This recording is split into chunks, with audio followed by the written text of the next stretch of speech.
The miraculous lesson of the floating axe head. Imagine you're part of a dedicated group, striving to build a better future. You're working hard, using borrowed tools, when suddenly disaster strikes.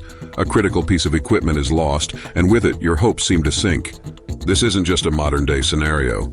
It's a story from ancient times, filled with profound lessons and miraculous events. In the ancient land of Israel, during the prophetic ministry of Elisha, a group of prophets faced a similar predicament. Their community was growing, and their current dwelling had become too small. With a vision for expansion, they proposed to build a new place near the Jordan River, where each member would contribute by cutting down trees to construct a larger meeting space. Elisha, their mentor and spiritual leader, agreed to accompany them on this noble endeavor. As they diligently worked, felling trees along the riverbank, one young prophet swung his axe with vigor. But, in an unfortunate moment, the iron axe head flew off the handle and plunged into the murky waters of the Jordan. The young man was struck with panic and despair, not only because the tool was essential for their work, but also because it was borrowed. In those times, an iron axe was a valuable and costly implement, and losing it meant a debt he couldn't afford to repay. Desperate, he cried out to Elisha, "Alas, master, it was borrowed." Recognizing the gravity of the situation, Elisha inquired about the exact spot where the axe head had fallen.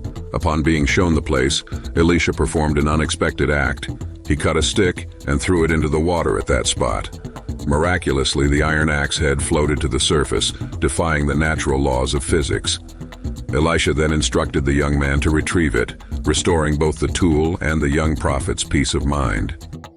This brief narrative, found in 2 Kings chapter 6 verses 1 to 7, might seem like a simple account of a lost tool recovered through a miracle. However, beneath the surface lies a wealth of spiritual insights and applications that resonate even today. Firstly, this story underscores the idea that no concern is too small for divine attention. The loss of an axe head might appear trivial in the grand scope of prophetic missions and national affairs, yet God, through Elisha, intervened in this seemingly minor crisis. This teaches us that our everyday problems and anxieties matter to the divine. Just as the young prophet reached out for help, we too can approach with our burdens, assured that they are heard and valued. Moreover, the fact that the axe was borrowed adds another layer to the narrative. It highlights the responsibility we bear when entrusted with resources that aren't our own.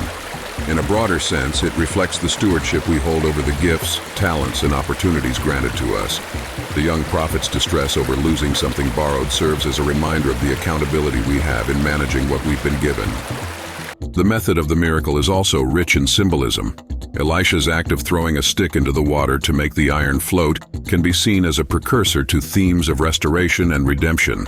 Some scholars draw parallels between this act and the concept of the cross, wood being used as an instrument to bring about salvation and recovery. Just as the stick caused the submerged iron to rise, so does the cross serve as a means for humanity's restoration.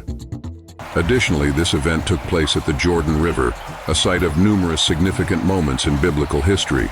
The Jordan symbolizes transition, transformation, and new beginnings, from the Israelites crossing into the Promised Land to Jesus' baptism. The floating axe head at this location reinforces the theme of renewal and the possibility of overcoming seemingly insurmountable challenges. On a practical level, the story emphasizes the importance of community and seeking assistance.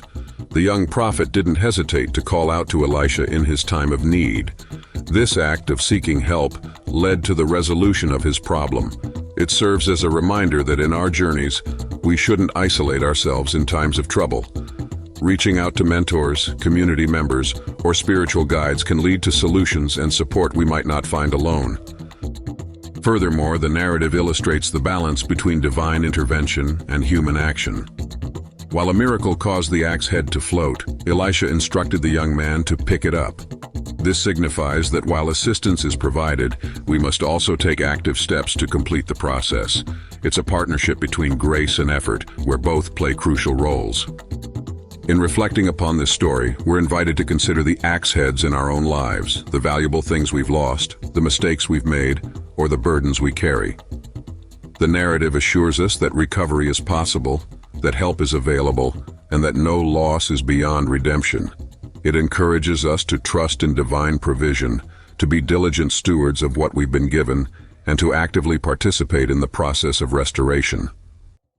In conclusion, the tale of the floating axe head is more than just an ancient miracle.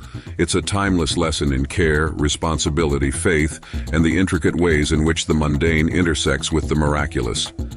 It reminds us that in our daily endeavors, no matter how small they may seem, there is potential for profound spiritual significance and divine interaction.